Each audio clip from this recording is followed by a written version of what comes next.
everyone, and welcome back to TED Talk with Boyum, the podcast where we explore what's happening in the future of business and technology. I'm your host today, Lead, and today we're zooming in on a big topic, sustainability. We'll be looking at the trends shaping 2025 and what's coming beyond that, especially in Europe. New regulatory initiatives like the digital product passport are changing how businesses will have to operate going forward. The EU is setting the tone globally with bold climate goals and new reporting requirements, which means companies will have to rethink how they work. And we'll unpack what this means for businesses, how technology is helping them adapt, and the role of tools like product information management or PIM systems in companies staying compliant, transparent, and ahead of the curve. And to help us break it all down, I'm joined by Adam Sutton, Senior Channel Manager here at Boyum and one of our go-to experts on Perfume PIM. Adam, welcome to the show. Thank you, Leah. It's a pleasure to be here. Thank you for having me. And first of all, let's start by talking a bit about a PIM system for those that might not be that familiar. What exactly is it and what does it do? So, the best way to describe a PIM system is, as we say in the industry, a single source of truth. So PIM systems consolidate all product-related information into one centralized repository, ensuring consistency and accuracy across all channels, really. So some of the benefits this may give businesses is operational efficiency, so data accuracy, essentially eliminating data silos, ensuring that all teams have access to accurate information. And obviously a PIM system, Perfume in particular, will reduce errors and improve overall operational efficiency. There's real-time updates as well. So PIM systems can automate updates across multiple channels, ensuring that all stakeholders have access to the latest and greatest product information. There's regulatory compliance as well. So centralizing data, PIM systems help businesses to stay compliant with evolving standards, which I'm sure we'll go into detail on today, such as the PPWR, and therefore providing easy access to up-to-date information. And then, of course, again, on today's topic, that sustainability. So providing detailed insights into product life cycles, Perfume supports sustainability reporting and helps businesses identify areas for improvement, really. Yeah, and I think we'll see a lot of those benefits as we explore today's episode. We want to we're navigating the evolving sustainability landscape, as we mentioned, and you've been closely following the upcoming EU regulations. Could you give us a quick overview on what's coming in these regulations and why it matters for businesses? Yeah, so I think from my point of view, I've been maybe covering it from a commercial side of things, but many of our colleagues at Boyum have been looking at the technical and how it's going to look essentially within a PIM system. And there seems to be two key developments that stand out: the environmental, social and governance, which is obviously the ESG, that compliance framework, and then the introduction of the DPP, which is the digital product passport. Both are designed to boost sustainability and traceability, of course, and throughout the supply chain, and they're going to be impacting companies across industries and around the world, really. And to start off, let's maybe start with ESG. What will it cover, this regulation, and how is it changing what businesses are expected to do afterwards? Yes, it's a great question. In terms of the ESG, it's really a way of just looking at how companies manage their environmental footprint, social responsibilities, and the internal governance. So it's about environmental factors, so carbon emissions, energy use, waste, everything that impacts the planet.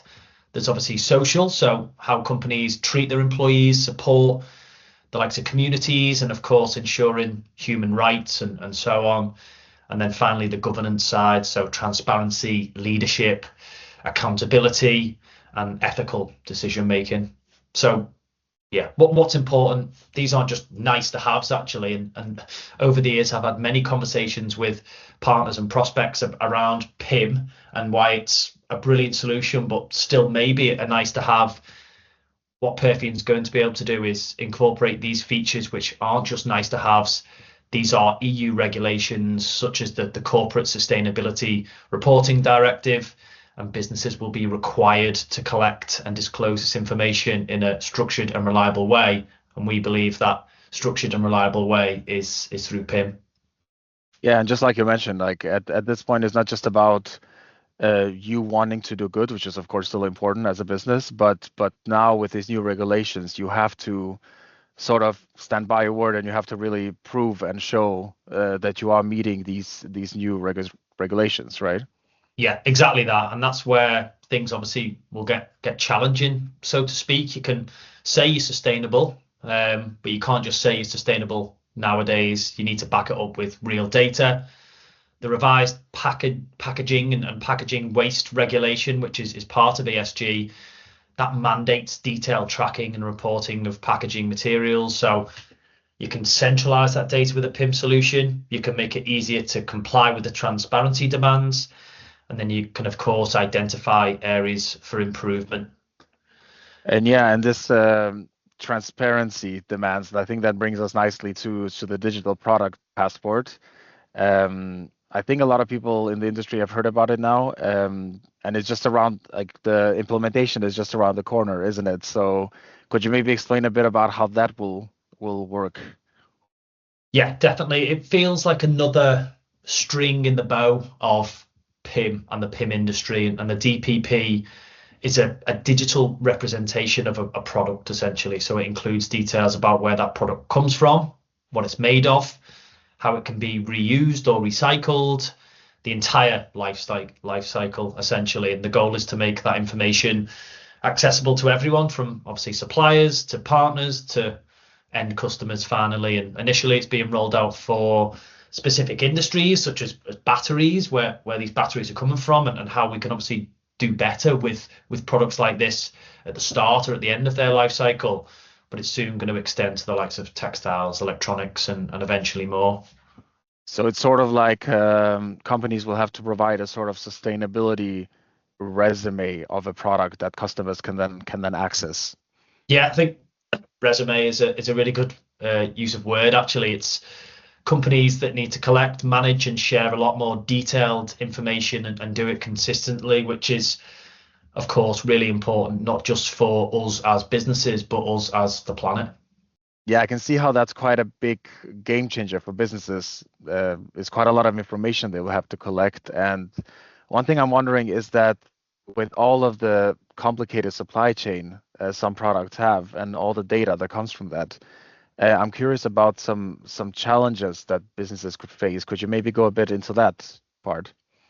Yeah, of course. Well, first of all, there's compliance. So the rules are definitely still evolving, and they differ depending on the product. But that means companies have to constantly stay on top of updates, and that's hard when there's not one clear standard just yet. Plus, the data in these passports has to be accurate and verifiable, and again, not easy when it comes from many different systems and places and people. And on top of that, companies could actually be worried a little bit about obviously sharing too much. So if a passport shows exactly where materials are coming from or the process taken by that particular company, then it could give away trade secrets or sensitive supply chain information. So Hmm. yeah, there's a number of challenges, so to speak. And then we've got obviously operational challenges. So complying with the digital product passport, companies need to collect way more data than they're used to, and not just from one team, but sustainability, compliance, supply chain, product development,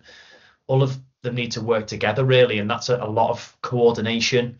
It also means updating internal processes. So the likes of training staff, hiring new people to handle all of this. And we've got to remember that this isn't a one-time task. It's every time something Hmm. changes, a supplier, a material, a regulation that has to, well, the data has to be updated again. And Yeah, yeah. that's going to be huge, of course, for companies who are trying to get the most out of their staff anyway. It's going to be some big hurdles, and yeah, apart from that commercial and manpower hurdle, there's a technical hurdle as well, really. So most companies don't necessarily have that system that can hold everything they need for the digital passport. Instead, it's spread out. across maybe spreadsheets and ERP systems and just stuck in files and emails. And then there's a problem of getting good data. And then one thing to know, your product weighs 1.5 kilos, but what about its CO2 footprint or how recyclable it is? Yeah, this kind of data can be hard to calculate and even harder to keep updated, really. And again, of course, this is where a PIM solution is going to be so integral. And finally, there's supply chain. So DPP requires transparency across the whole value chain, and that includes suppliers as well. So not all suppliers are ready for it, but some don't necessarily even have digital systems really, and don't want to share certain data, and others are just outside the EU and don't see this as their problem really. So again, it's quite a bottleneck, so to speak, in terms of that efficiency. Companies are stuck trying to collect and verify and organize all this information from suppliers who may not necessarily be on the same page, and addressing these challenges and following best practices. They can effectively implement digital product passport and enhance their sustainability efforts, but it really does require something like a PIM solution, which is built for the handling, enrichment, distribution, and of course that DPP regulatory ways of working is going to be so important.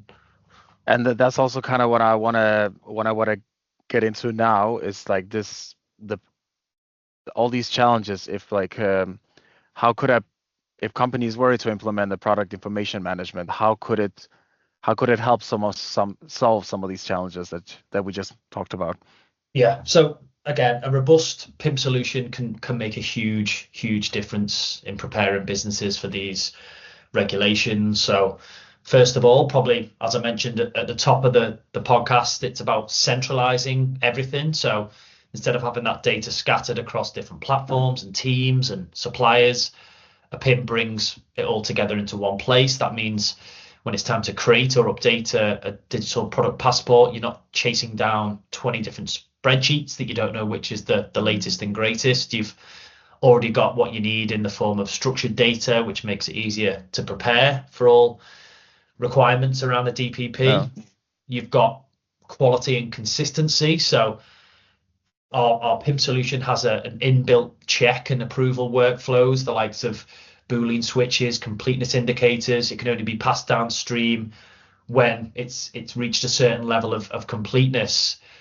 And it's a way to make sure that your DPP info is reliable and reduces the risk of errors that could lead to, well, non-compliance, basically. And again, you can track the things that are required, such as recycled content, energy efficiency, environmental impact, even links to repair instructions or end of life handling, and being able to connect that to other systems like your ERP, PLM, ecom.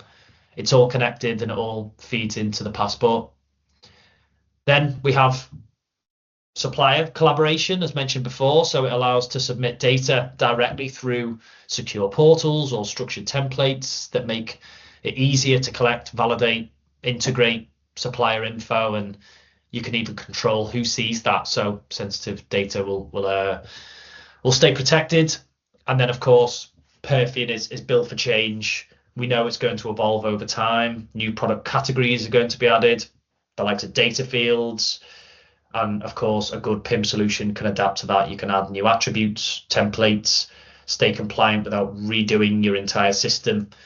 And it's future proof. I was speaking to our colleague Morton, who's very much in control of the direction in which Perfian is taking. And I can see numerous different facets along our roadmap which are talking about the digital product passport. So it's not just right, here it is, there's some features in the PIM, go and run with it. It's constant updating, constant changing, and making sure that whichever direction the DPP goes in, Perfian will also go in as well.